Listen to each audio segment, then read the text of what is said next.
रमजानी जलसे में की गई तकरीर पर हुकूमत एक्शन में आ गई। तहरीक इंसाफ के रहनुमाओं के खिलाफ बगावत का मुकदमा दर्ज करने का फैसला कर लिया।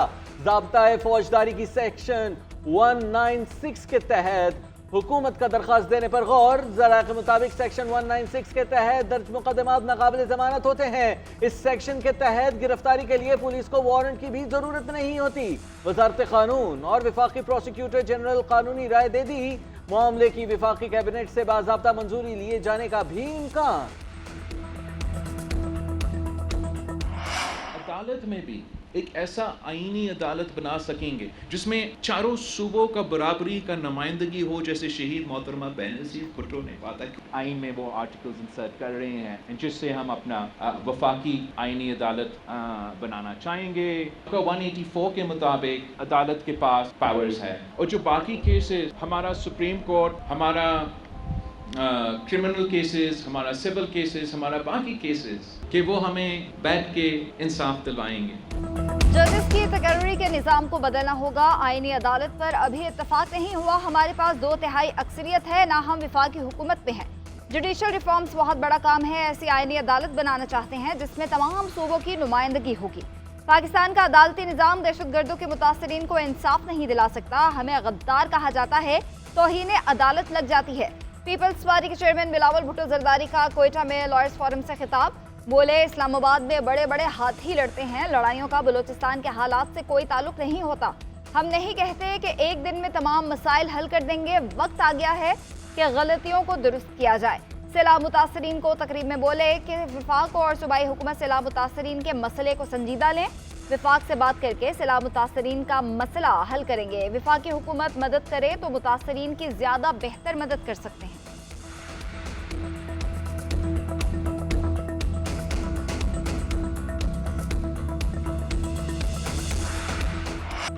सुप्रीम कोर्ट में आर्टिकल 63A की तशरीह का केस। जस्टिस मुनीब अख्तर की लार्जर बेंच में अदम शिरकत। चीफ जस्टिस ऑफ पाकिस्तान काजी फाइज ईसा ने जस्टिस मुनीब अख्तर का खत पढ़कर सुनाया। खत में लिखा गया, केस सुनने से माजरत नहीं कर रहा, कमेटी की तश्कील करदा बेंच का हिस्सा नहीं बन सकता।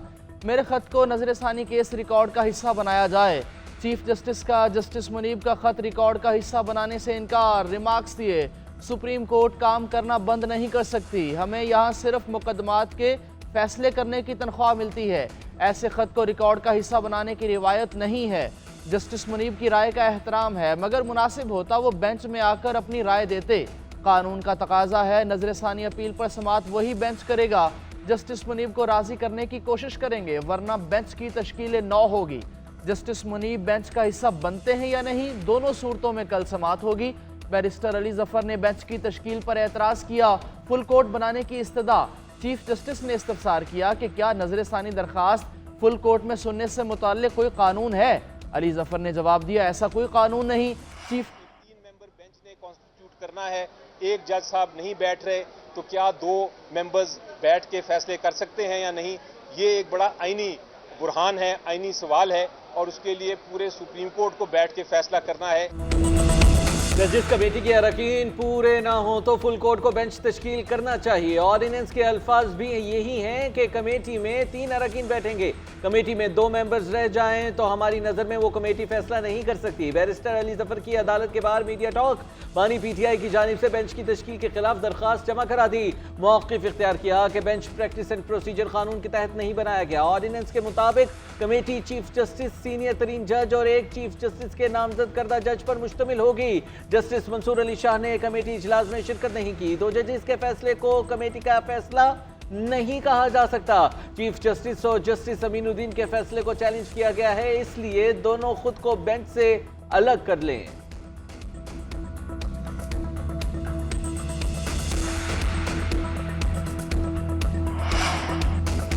पंजाब इलेक्शन ट्राइब्यूनल्स केस में लाहौर हाई कोर्ट का फैसला कलदम। सुप्रीम कोर्ट ने इलेक्शन कमीशन की अपील मंजूर कर ली। फैसला 5-0 की अक्सरियत से सुनाया गया। किसी जज ने मुखालिफत नहीं की। चीफ जस्टिस काजी फाइज ईसा ने फैसला पढ़ के सुनाया। फैसले के मुताबिक लाहौर हाई कोर्ट की सिंगल बेंच का फैसला बतौर अदालती नज़ीर भी पेश नहीं किया जा सकता। हाई कोर्ट जज ने चीफ इलेक्शन कमिश्नर और चीफ जस्टिस की मुलाकात ना होना मद्देनजर नहीं रखा। अगर मुलाकात ना होना मद्देनजर रखते तो ऐसा फैसला ना किया जाता। तनाज़ा जब आईनी इदारे से मुतालिक हो तो मुहतात रवैया अपनाना चाहिए। अपील में इस्तदा की गई थी कि ट्राइब्यूनल्स की तश्कील इलेक्शन कमीशन का इख्तियार है। हाई कोर्ट इलेक्शन कमीशन के इख्तियारात इस्तेमाल नहीं कर सकती।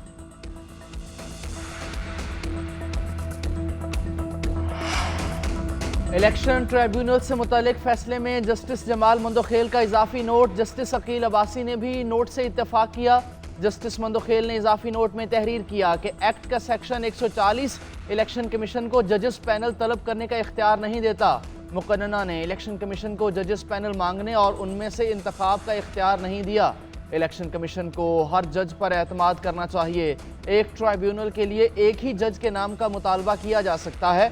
उम्मीद है अब इलेक्शन कमीशन ट्राइब्यूनल्स की तश्कील के लिए इक़दामात करेगा। उम्मीद है इलेक्शन ट्राइब्यूनल्स में कानून की दी गई मुद्दत के अंदर फैसले होंगे।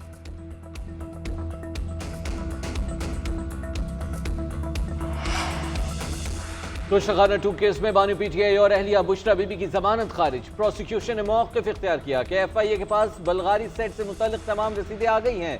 नोटरी पब्लिक की मदद से तमाम रसीदें इंग्लिश में तर्जुमा कराई हैं। इटली की वजारत खारजा, पाकिस्तानी सिफारतखाने से भी तस्दीक कराई गई। साबिक़ वज़ीर आज़म और अहलिया के खिलाफ नाकाबिल तरदीद सबूत मौजूद हैं। वकील सफाई ने मौक़िफ़ इख्तियार किया कि तोशाखाना 2 भी पहले केस की तरह है, एक जैसे इल्ज़ामात और एक जैसे गवाहान है, दूसरा केस नहीं बन सकता। नैब तरमीम बहाली फैसले के बाद इस केस को ख़त्म होना चाहिए। अदालत ने फर्द जुर्म के लिए 2 अक्टूबर की तारीख दे दी। मैं डंके की चोट पे इस्तेमाल करूंगा, किसी का बाप भी मुझे नहीं रोक सकता। कब तक इस तरह खामोश रहेंगे? पंजाब पुलिस को मैं दोबारा वार्निंग दे रहा हूँ। उस दिन तो मैंने छोड़ दिया है तुम लोगों को, तो अगली दफा अगर तुम हत्या चढ़ोगे, खुदा की कसम मैं तुम्हें छोड़ूंगा नहीं। तुम्हें लेके यहाँ पे आऊंगा और फिर तुम्हें बताऊंगा कि तुम अगर कानून को तोड़कर किसी पे जुल्म करोगे और उसके बाद तुम ये समझते हो तो पूछने वाला नहीं है। मुझ पर जुल्म करोगे तो क्या कोई पूछने वाला नहीं? कोई कानून से बालतर नहीं। गोलियां और तशद्दुद हमारा वक्त जाया कर सकता है मगर मकसद तब्दील नहीं कर सकता। पंजाब पुलिस को दोबारा वार्निंग देता हूँ, किसी का गलत हुक्म ना माने, नताइज आपने खुद भुगतना होंगे। कानून की पासदारी करने वाले पुलिस एहलकारों को इनामात से नवाजेंगे। वज़ीर आला अली अमीन गंदापुर की घनगरज, कहते हैं जहाँ जहाँ हमें हुक्म मिलेगा वहाँ वहाँ जलसा करेंगे।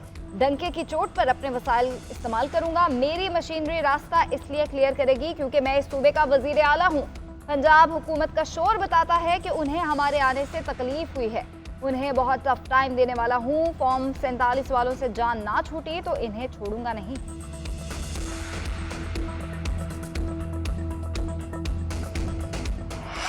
दहशतगर्दी के वाकयात हो रहे हैं, लेकिन जो नेहरू है वो बंसी बना रहा है, आराम से बैठ के या वो टांगों पर टांगे रख के वो सस्ती सी अदाकारी करता है, वो वाहियात किस्म के सिर हिलाता है और वो गाने गुने टिकटॉक बना के वो जो है वो बच्चों को लड़ा के। दहशतगर्द जमात दहशतगर्दी से बाज नहीं आएगी। एक सूबे का वजीर आला दूसरे पर लश्कर कशी कर रहा है, ये वफाक को नुकसान पहुंचा रहे हैं। खैबर पख्तूनख्वा में दहशतगर्दी है और इसका नीरू बांसुरी बजा रहा है। वज़ीर इत्तलात पंजाब असमा बुखारी कहती हैं ये पंजाब और KP को लड़ाने की कोशिश कर रहे हैं। बच्चों को वजीफों के बजाय पेट्रोल बम दिए जा रहे हैं।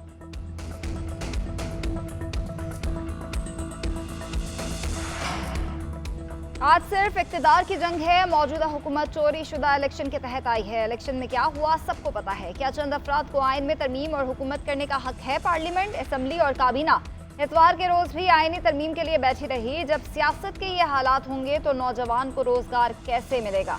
साबिक वजीर आजम शाहिद खाकान अब्बासी का कहना है पाकिस्तान की सियासत गालम गलोच और इल्जाम तराशी का नाम है।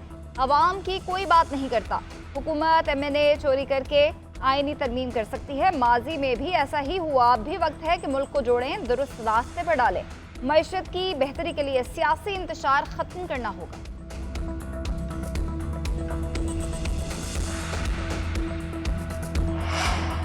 इनकम टैक्स गोशवारे जमा कराने का आज आखिरी दिन है। आज गोशवारे जमा ना कराने पर पाबंदियां लगेंगी। नॉन फाइलर्स की कैटेगरी खत्म, जायदादें और गाड़ियां खरीदने समेत दीगर पाबंदियां लगेंगी।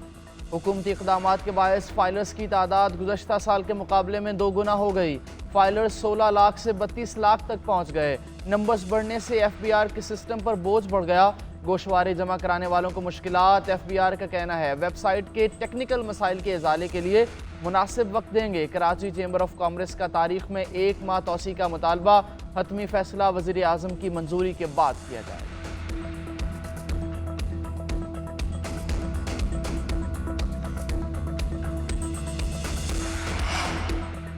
मुआशी बहाली के लिए राइट साइजिंग के इक़दाम जारी हैं। मजीद कई इदारों की निजकारी का प्लान तैयार है। वज़ीर आज़म ने अमल दरामद का टास्क वज़ारत निजकारी और सनत और पैदावार को सौंप दिया।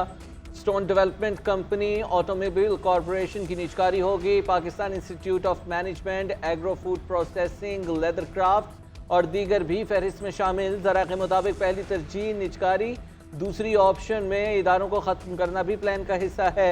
वज़ीर ख़जाना की सरबराही में आला इख्तियाराती राइट साइजिंग कमेटी सिफारिशात तैयार कर रही है। हतमी मंजूरी वज़ीर आज़म देंगे।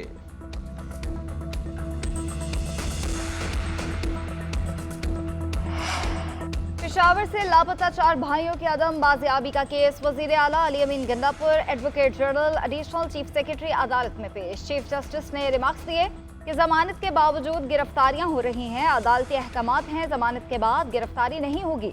अली अमीन गंडापुर ने कहा कि इस तरह के मामलात के मैं खुद खिलाफ हूँ। चीफ जस्टिस ने रिमार्क्स दिए जमानत मंसूख करने के लिए सुप्रीम कोर्ट चले जाएं, मगर ऐसे बंदों को अगवा ना करें। हम मजबूरन अब पुलिस वालों के खिलाफ कार्रवाइयाँ करेंगे। अदालत की सीटीडी और पुलिस समेत सबको बिठाकर मामले को देखने की हिदायत। एडवोकेट जनरल से जवाब तलब।